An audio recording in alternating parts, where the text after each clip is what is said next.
तो नमस्कार दोस्तों, स्वागत है आपका जगवान स्टडी में। मैं हूं आपका होस्ट एंड दोस्त प्रदीप जगवान। हम पढ़ रहे थे बायोलॉजी के 10 सेल टॉपिक को, जिसे आज हम कंटिन्यू करेंगे। क्यों? क्योंकि हमें अब की बार क्या करना है, एग्जाम को पार करना है। तो जो बच्चे नए हैं वो सब्सक्राइब कर दो और वीडियो को लाइक कर दो। अब देखो, इसके ये जो सेल होता है ना, इसके अंदर खाना बनाया जाता है। अब जैसे हम लोगों को पता है कि जब खाना अगर हम टाइम पे नहीं खाते हैं तो घर वाले क्या करते हैं, खाने को हॉट पॉट में रख देते हैं, ठीक है ना, कि ताकि खाना जो है गर्म रहे, फ्रेश रहे। वैसे ही इसके अंदर भी क्या करते हैं, ये सेल के अंदर एक ऐसा एरिया होता है जहां जो है खाना को स्टोर किया जाता है। वो हम लोगों के यहाँ तो उसे हम हॉट पॉट कहते हैं, और इसके यहाँ उसे क्या कहते हैं, वैक्यूल्स कहते हैं। क्या कहते हैं? वैक्यूल्स कहते हैं, ठीक है ना। वो एरिया कौन सा है? वो ये एरिया है जहां खाना को क्या किया जाता है, स्टोर किया जाता है, ठीक है ना। तो ये फूड को क्या करता है, स्टोर करता है। यहां इसे हम क्या बोलते हैं, वैक्यूल्स बोलते हैं, ठीक है ना। अगर लेट सपोज किसी एरिया में भूख लग गई है सेल को, वो कहता है कि मुझे खाना चाहिए, तो उसे खाना यहां से यहां तक या यहां से यहां तक कौन भेजेगा? वो भेजता है गोल्जी। जैसे हम कहते हैं ना कि रामू काका भूख लग गई है, हमें खाना दो, तो वैसे यहाँ पे ये सेल का जो एरिया होता है ना, ये कहता है कि गोल्जी मुझे भूख लग गई है, मुझे खाना दो। इसका मतलब जो ये गोल्जी एपरेटस होता है, ठीक है ना, यहाँ पे ये एक एरिया है, इसको बोलते हैं क्या, एपरेटस। तो मतलब ये हो गया क्या, गोल्जी एपरेटस। ये क्या करता है, ट्रांसपोर्ट करता है फूड को। ये क्या करता है, ट्रांसपोर्ट करता है किसको, फूड को, ट्रांसपोर्ट फूड, ठीक है ना। कौन? Golgi apparatus. कौन है ये है।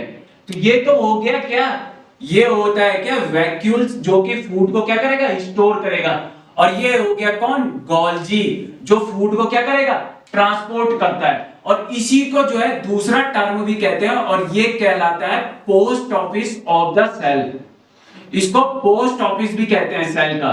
क्यों? क्योंकि ये एक जगह से दूसरी जगह क्या कर रहा है, खाना को ट्रांसपोर्ट कर रहा है, तो इसलिए हम क्या कहते हैं, इसे पोस्ट ऑफिस कहते हैं सेल का। अब यहां पे देखो, एक और कमरा होता है सेल के पास, एक और कमरा होता है सेल के पास, जो कि किसके लिए होता है, ये होता है एंडोप्लाज्मिक रेटिकुलम के लिए। किसके लिए होता है ये होता है एंडोप्लाज्मिक रेटिकुलम। एंडोप्लाज्मिक रेटिकुलम, ये जो एंडोप्लाज्मिक रेटिकुलम होते हैं ना, ये टू टाइप्स के होते हैं। एक तो होता है स्मूथ और एक होता है रफ। जो ये रफ होता है, इसका काम होता है प्रोटीन बनाना। इसका काम होता है प्रोटीन बनाना। अगर ये प्रोटीन को बना रहा है, हमने पहले भी पढ़ा था, प्रोटीन को कौन बनाता है, राइबोसोम बनाता है। इसका मतलब इसके पास राइबोसोम है जो प्रोटीन बनाएगा, ठीक है ना। और ये क्या करता है, फंडामेंटल जो फैट होते हैं ना, उनको बनाता है। जो ये स्मूथ होता है ना, ये फंडामेंटल फैट को बनाता है। फंडामेंटल फैट जैसे कि लिपिड्स हो गए या फिर कोलेस्ट्रॉल हो गए, ठीक है ना, इनको बनाता है ये। यहां पे ये प्रोटीन नहीं बन रहा है, इसका मतलब इसके पास क्या नहीं है, राइबोसोम नहीं है, ठीक है ना। अब देखो, जो फैट होता है ना, जैसा आपने घी देखा होगा या ऑयल देखा होगा, वो क्या होता है, स्मूथ होता है ना, बिल्कुल लुब्रिकेंट टाइप का। तो यहाँ पे ये स्मूथ क्या कर रहा है, इसी फैट को बना रहा है, तभी तो ये फैट भी क्या है, स्मूथ है। यहाँ पे ये रफ क्या कर रहा है, प्रोटीन को बना रहा है। जैसा आपने मीट देखा होगा या एग देखा होगा, ठीक है ना, हमें पहले भी पता है कि प्रोटीन राइबोसोम को बनाता है। इसका मतलब इस पोर्शन के पास राइबोसोम है जो प्रोटीन को बना रहे हैं, और इस साइड जो है राइबोसोम नहीं है। क्यों? क्योंकि इस साइड प्रोटीन बन नहीं रहा। तो ये रूम किसके लिए है, ये एंडोप्लाज्मिक रेटिकुलम के लिए। अब देखो, अगर हम बात करें सेल के अंदर जो न्यूक्लियस होता है उसकी बात करें, तो हमने तो अभी तक पढ़ा था कि जो न्यूक्लियस होता है, इसके अंदर एक फ्लूइड होता है। वो क्या होता है, न्यूक्लियोप्लाज्म होता है। क्या होता है, न्यूक्लियोप्लाज्म।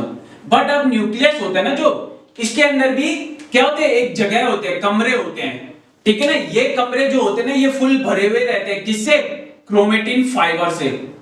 किससे भरे हुए रहते हैं ये, क्रोमेटिन फाइबर से। अगर इन क्रोमेटिन फाइबरों को हम तोड़ दें तो हमें मिलेगा क्या, क्रोमोसोम। हमें क्या मिलता है, क्रोमोसोम मिलता है। क्या मिलता है, क्रोमोसोम। अगर इन क्रोमोसोम को अंदर देखें तो इनके अंदर होते हैं जीन। क्या होते हैं, जीन, ठीक है ना। जो ये जीन होते हैं ना, ये क्या होते हैं, ये कैरियर होते हैं जेनेटिक इंफॉर्मेशन के। ये कैरियर होते हैं क्या, जेनेटिक इंफॉर्मेशन के। जेनेटिक इंफॉर्मेशन के क्या होते हैं, ये कैरियर होते हैं, जो कैरी करते हैं जेनेटिक इंफॉर्मेशन को एक जनरेशन से दूसरे जनरेशन तक, ठीक है ना। यही रीजन है इन्हें जो बोला जाता है वो बोला जाता है यूनिट ऑफ हेरेडिटरी। क्या बोला जाता है, यूनिट ऑफ हेरेडिटरी। और ये जीन किसके अंदर है, इस क्रोमोसोम के अंदर, ठीक है ना। तो इसीलिए ये जो क्रोमोसोम है इसको क्या बोला जाता है, vehicle of hereditary, vehicle of क्या, हेरेडिटरी, ठीक है ना। अब ये जो जीन होता है ना, इसके अंदर क्या होता है, डीएनए होता है। ये जो जीन होता है इसके अंदर क्या होता है, डीएनए होता है। डीएनए कुछ नहीं होता है, ये एक ऐसा समझ लो जैसे कोई कोडिंग हो, जैसे क्या हो, कोडिंग हो। मतलब जब एक जनरेशन से दूसरे जनरेशन अगर इंफॉर्मेशन ट्रांसफर होगा तो वो कोड के रूप में होगा, ठीक है ना। तो ये क्या होता है, डीएनए क्या होता है, कोडिंग होती है, ठीक है ना। इन कोडिंग को डीकोड करने में 2 आदमी लगे हुए थे। इन कोडिंग को डीकोड करने में क्या थे, 2 आदमी लगे हुए थे। एक की लग गई वाट, इसको डीकोड करते करते एक की लग गई वाट और दूसरा हो गया क्रैक। यानी कि जिसकी वाट लगी वो था वाटसन, ठीक है ना, और जो क्रैक हो गया वो था क्रिक। मतलब ये 2 वैज्ञानिक थे, एक था वाटसन तो दूसरा था क्रिक। अगर हम वायरस के केस में देखें, अगर हम वायरस के केस में बात करते हैं तो वायरस के केस में जो ये आर होता है यहीं से नाम चालू होता है इसका, आरएनए, ठीक है ना। अगर हम वायरस के अलावा किसी और सेल की बात करें तो वो होता है डीएनए। अगर हम वायरस की बात करें तो ये होता है आरएनए। जो वायरस होता है ना, वायरस होता है, ये होता है लिविंग और नॉन लिविंग थिंग्स के बीच का।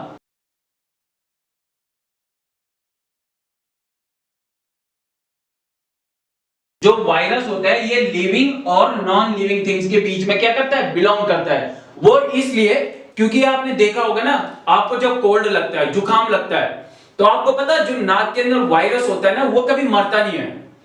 अगर आप अभी ठीक हो तो इसका मतलब ये नहीं कि आपके नाक के अंदर जो वायरस है वो जो है खत्म हो गई, नहीं, वो अभी डीएक्टिवेट है।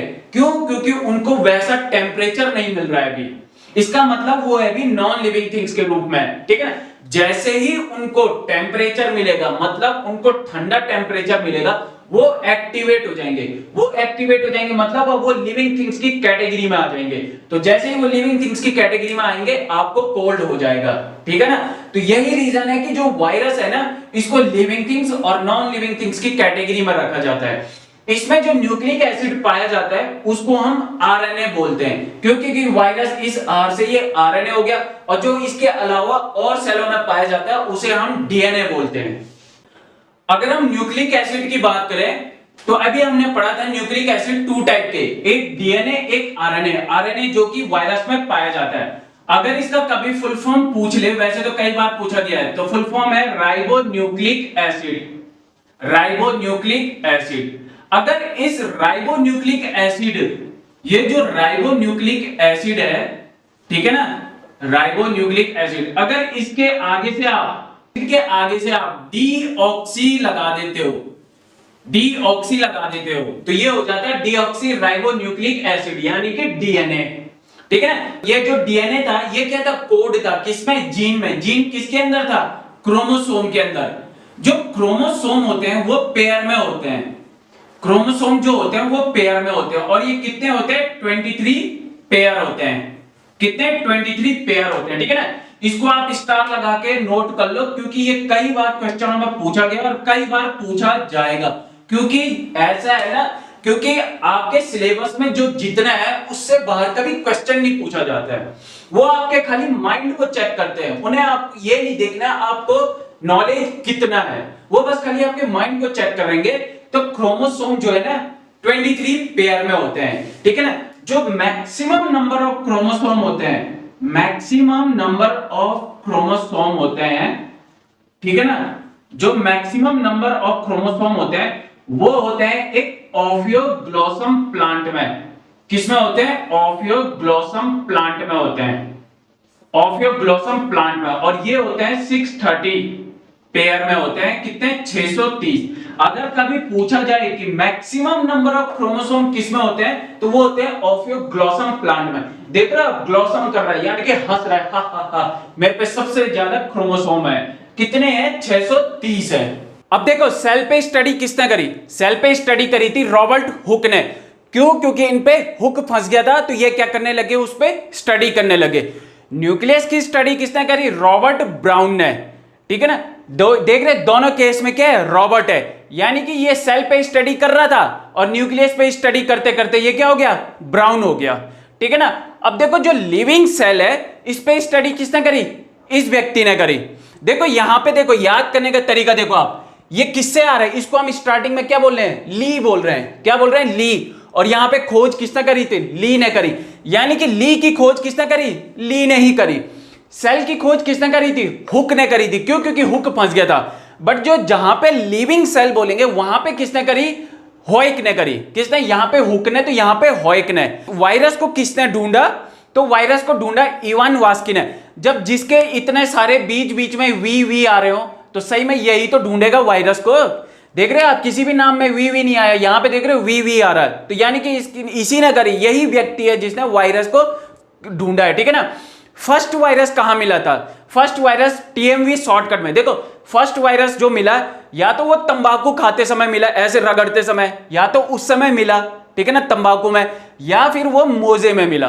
कहां, या तो वो तंबाकू में मिला या फिर मोजे में मिला। तो हम क्या कहेंगे, दोनों ही बोलेंगे, तंबाकू मोजा वायरस। ठीक है ना। तो फर्स्ट वायरस का नाम, फर्स्ट वायरस कौन था, तो वो तंबाकू मोजा वायरस था। ठीक है ना। जब इलेक्ट्रॉन माइक्रोस्कोप की खोज हुई ना तो ये बहुत बड़ी क्या थी, एक डिस्कवरी थी। ये बहुत बड़ी डिस्कवरी थी। क्यों? क्योंकि इससे आप जो है ना छोटे से छोटी चीजों को आप क्या करने लग गए थे, एग्जामिन करने लग गए थे, मतलब स्टडी करने लग गए थे उसके बारे में। ठीक है ना। जब ये इलेक्ट्रॉन माइक्रोस्कोप की क्या हुई, डिस्कवरी हुई, तो उस समय दुनिया में एक ही नारा चल रहा था, इलेक्ट्रॉन माइक्रोस्कोप, इलेक्ट्रॉन माइक्रोस्कोप। क्या चल रहा था, ये नारा चल रहा था। ये नारा है क्या, ये नारा है, ना का मतलब है नॉल और रा का मतलब है रास का। ये वो दो व्यक्ति हैं जिन्होंने इलेक्ट्रॉन माइक्रोस्कोप की क्या करे, डिस्कवर करा, इलेक्ट्रॉन माइक्रोस्कोप की खोज करी। देखो जो लार्जेस्ट सेल होती है वो होती है ऑस्ट्रिच का एग। ठीक है ना। अगर लार्जेस्ट की बात करेगा, लार्ज का मतलब है बड़ा, अगर लार्जेस्ट सेल की बात करता है क्वेश्चन वाला तो वो क्या है, ऑस्ट्रिच का एग। ठीक है ना। हमें पता है ना सबसे बड़ी पक्षी भी कौन सी होती है, ऑस्ट्रिच ही होती है। तो श्योर सी बात है सबसे बड़ा एग भी इसी का ही होगा। तो लार्जेस्ट सेल क्या है, ऑस्ट्रिच एग। अगर हम स्मॉलेस्ट सेल की बात करें तो ये क्या है, स्मॉल, और यहां क्या है, ये माइक्रो। ठीक है ना। अगर हम स्मॉलेस्ट सेल की बात करें यानी कि हम माइक्रो की बात करें, माइक्रो की बात करें, और ये माइक्रो चीजें पाई कहां जाती है, ये गली में पाई जाती है। कहां पाई जाती है, गली में पाई जाती है। यानी कि स्मॉलेस्ट सेल क्या है, वो माइक्रो चीजें जो गली में पाई जाती है। ठीक है ना। अगर हम लॉन्गेस्ट की बात करें, लॉन्गेस्ट का मतलब होता है लंबाई में। ठीक है ना। अगर हम लॉन्गेस्ट सेल की बात करें तो वो न्यूरॉन है जो हमारे ब्रेन के अंदर होता है, वो क्या है, न्यूरॉन। ठीक है ना। ये नई चीज है इसलिए न्यूरॉन, लॉन्गेस्ट क्या है, न्यूरॉन। ठीक है ना। लार्जेस्ट सेल है जो ह्यूमन बॉडी में, वो क्या है, ओवम सेल, या फिर इसे फीमेल एग भी बोलते हैं। ठीक है ना। तो क्या है, लार्जेस्ट जो सेल है, यहां पे हम किसकी बात कर रहे हैं, ह्यूमन की बात कर रहे हैं। ठीक है ना। तो लार्जेस्ट सेल क्या है ह्यूमन में, वह है ओवम सेल। ठीक है ना। वहीं अगर स्मॉलेस्ट सेल की बात करें, किसमें, ह्यूमन में, स्मॉलेस्ट सेल में जो है ना, पेपर अगर आप एग्जाम देने जा रहे हो तो ज्यादातर ये पूछा जाता है, आरबीसी सेल। तो जो ये स्मॉलेस्ट सेल है वो ज्यादातर आरबीसी ही दिया रहता है ऑप्शनों में। ठीक है ना। मतलब ऑप्शन में 4 ऑप्शन होंगे, ठीक है ना, बट वहां पे आरबीसी रहेगा तो आप आरबीसी पे टिक मारोगे। अगर वहां पे स्पर्म सेल रहेगा तो आप इस पे टिक मारोगे। सबसे छोटा ये होता है, उसके बाद आरबीसी होता है। बट ज्यादातर अगर आप पेपर देखोगे ना तो वहां ये दिया रहता है, ये नहीं दिया रहता ऑप्शन में। तो आप क्या करोगे, स्मॉलेस्ट सेल कौन हो गए, 2 हो गए हैं। सबसे छोटा वैसे स्पर्म होता है बट दिया पेपर में आरबीसी दे रहता है। ठीक है ना। तो आप आरबीसी पे टिक मारोगे। क्यों? क्योंकि अगर ये दिया होगा तो आप इस पे मारोगे, बट वो यहां, बट पेपर में आरबीसी दिया रहता है। Highly regenerative cell, highly regenerative cell का मतलब होता है, रीजनरेटिव का मतलब होता है खराब हो गया फिर बन रहा है, खराब हो गया फिर बन रहा है, खराब हो रहा है बन रहा है। ठीक है ना। तो हाईली रीजनरेटिव सेल क्या है, हेप्टी सेल है। ये हेप्टी सेल है जो कि क्या है, सीधा सा एग्जाम में पूछा जाएगा, लीवर सेल। यही रीजन है कि जो आज के टाइम पे हम खाना खाते हैं ना अंट संट, कभी चाउमीन, कभी मोमोज, कभी ये कभी सो, तब भी हमारा बेचारा जो पेट है ना वो पचा देता है। क्यों? क्योंकि जो लीवर है ये रीजनरेटिव है, खराब हो रहा है फिर ठीक हो रहा है, जो सेल खराब हो रहे फिर ठीक हो रहे, फिर खराब हो रहे फिर ठीक हो रहे, ठीक है ना। वहीं अगर हम लीस्ट रीजनरेटिव की बात करें तो वो है न्यूरॉन। यही रीजन है कि अगर ब्रेन की जो बीमारी हो जाती है ना उसको टाइम लगता है ठीक होने में, फिर चाहे वो डिप्रेशन हो या आप डीमोटिवेट भी समझ सकते हो, ठीक है ना। तो इसलिए हमें तो डीमोटिवेट होना नहीं है। क्यों? क्योंकि हमें तो अब की बार एग्जाम को क्या करना है, पार करना है। कैसे करके करना है? बस जैसे भी करना है करना है, फिर चाहे वो लार्जेस्ट सेल ऑस्ट्रिच का ही एग हो या स्मॉलेस्ट सेल मेरी गली का माइक्रो हो। लॉन्गेस्ट सेल जो कि न्यूरॉन है और लार्जेस्ट सेल जो कि ओवम सेल है और ह्यूमन की बात कर रहा है, और स्मॉलेस्ट सेल या तो स्पर्म या फिर आरबीसी, और हाईली रीजनरेटिव क्या है, लीवर है। तभी तो हम जो है हर चीज को खा देते हैं और पचा देते हैं। और लीस्ट रीजनरेटिव क्या है, न्यूरॉन है, ठीक है ना। अगर हम यूनिसेलुलर की बात करें तो देखो यूनिसेलुलर का मतलब होता है वन सेल, यानी कि जो बॉडी केवल और केवल एक सेल से बनी है, ठीक है ना। जबकि ग्रुप ऑफ सेल से क्या बनते हैं, टिश्यू बनते हैं। बट वो बॉडी जो केवल एक सेल से बनी हो उसको कहते हैं हम यूनिसेलुलर। अगर हम एनिमल के केस में बात करें तो यह है अमीबा। अगर हम एनिमल के केस में बात करें तो यह है अमीबा, और प्लांट के केस में बात करें तो एसिटाबुलारिया, ठीक है ना। देखो सबसे पहले तो देखो दोनों के केस में क्या है, ए है नाम। दोनों के केस में क्या है, ए है नाम, यानी कि फर्स्ट अल्फाबेट, यानी कि ये एक से बने हुए हैं। दूसरी बात देखो अमीबा, ये ऐसा नहीं लग रहा जैसे अली बाबा की बनाई हुई कोई कंपनी हो जिसको केवल एक बंदे ने बनाया है, ठीक है ना। और ये एसिटाबुलारिया, ये भाई बुलारिया, एग्जाम आपको बुलारिया है, ठीक है ना। जिस एग्जाम को आप क्रैक कर पाओगे वो एग्जाम आपको बुलारिया कि भाई आजा क्रैक कर ले और जॉब को पाले, ठीक है ना। तो यूनिसेलुलर क्या है, यूनिसेलुलर एनिमल में अमीबा है, तो वहीं अगर प्लांट के केस में देखें तो एसिटाबुलारिया, बुलारिया, ठीक है ना। अगर हम लीव्स के बारे में बात करें तो जो पत्तियां होती है ना वो क्यों ग्रीन कलर की दिखती हैं, वो ग्रीन कलर की इसलिए दिखती हैं क्योंकि उसमें होता है क्लोरोफिल पिगमेंट होता है। ये क्लोरोफिल जो पिगमेंट होता है ना, ये पता है आपको क्या करता है, ये जितने भी कलर होते हैं ना उन सबको क्या कर देता है, ये एब्जॉर्ब कर देता है। बट जो ग्रीन कलर होता है ना उसको रिफ्लेक्ट कर देता है, बोलता जहां से आया वहीं जा। तो जब ये उसको रिफ्लेक्ट करते हैं तो वो ग्रीन कलर हमारी आईज में पड़ते हैं और हमें पत्ते क्या दिखते हैं, ग्रीन कलर दिखते हैं। तो वो किसका काम होता है, इस क्लोरोफिल का काम होता है, ठीक है ना। ये क्लोरोफिल में मैग्नीशियम मेटल पाया जाता है, ठीक है ना। ये मैं जितना भी करा रहा हूं ये जो है ना क्वेश्चनों में पूछे गए हैं और पूछे जाते हैं, ठीक है ना। तो आपको इस तरीके से ये याद कभी रहेंगे नहीं, तो आपको ऐसे ढंग से दिमाग में रखना है कि जिससे ये आपको जो है ना दिमाग में एक बार घुस जाए, बस घुस गया, ठीक है ना। तो क्लोरोफिल पिगमेंट में क्या होता है, मैग्नीशियम मेटल होता है, ठीक है ना। कौन सा मेटल होता है, इसमें मैग्नीशियम मेटल होता है। अगर हम बात करें कि पत्तियां लाल क्यों दिखाई देती हैं, तो लाल दिखाई देती है कैरोटीन पिगमेंट के कारण। ये जो कैरोट है ना, ये कैरोट मतलब ऐसा नहीं लग रहा है आपको कैरोट की बात कर रहा है, यानी कि गाजर की बात कर रहा है। और गाजर क्या होता है, रेड कलर का होता है। तो भाई जहां गाजर का कलर होगा वो चीज तो कलर रेड दिखाई देगी, ठीक है। तो ये कैरोटीन पिगमेंट जो है कैरोट में भी होता है, यही कारण है कि कैरोट भी क्या होता है, रेड कलर का होता है, ठीक है ना। तो आपको ये याद करने की जरूरत नहीं है, ये कैरोटीन, ये ऐसा लग रहा है जैसे कैरोटी, और कैरोट क्या होता है, रेड कलर का होता है। अगर हम टोमेटो की बात करें, टोमेटो भी रेड कलर का दिखाई देता है, बट इसमें कौन सा पिगमेंट होता है, तो ये होता है लाइकोपीन पिगमेंट। ऐसा लग रहा है जैसे कोई लैक्मी का लिपस्टिक घूस रहा हो, ठीक है ना। तो लाइकोपीन, लैक्मी पिगमेंट, ठीक है ना। तो टोमेटो भी क्या होता है, लाल कलर का ही होता है, और ये भी क्या है, एक लाल लिपस्टिक है। किस कंपनी की है, ये लैक्मी की है, ठीक है ना। तो देखो जो हमारा बायोलॉजी में सबसे पहला टॉपिक था वो था हमारा क्या, द सेल। ये जो बायोलॉजी नाम है ये किसने दिया था, ये दिया था लामार्क ने और ट्रेविरनस ने, ठीक है ना। ये ऐसा नहीं लग रहा जैसे बोल रहा हूं ला, क्या ला, ट्री को ला, किस चीज के लिए लाना है, क्योंकि मैंने मार्क लगाना है, ला भाई पेड़ों को मार्क लगाने के लिए, ठीक है ना। तो बायोलॉजी जो टर्म है वो किसने दिया था, वो दिया था जो ये आपस में लड़ रहे हैं। एक बोल रहा है ला, दूसरा बोला क्या लाना, बोला ट्री ला, ठीक है ना। क्यों लाना, क्योंकि मेरे को मार्क लगाना है, ठीक है ना। तो यही दो बंदे थे। आपको तो यार पेपर देना है, अब की बार आपको एग्जाम निकालना है, इतना सारा याद थोड़ी ना रहेगा आपको तो बस केवल कुछ ऐसे कंसेप्ट रखने माइंड में जो आपको ऑप्शन में दिखे। ये आपको याद करके थोड़ी ना जाना है, ये तो आपको ऑप्शन में रहेंगे।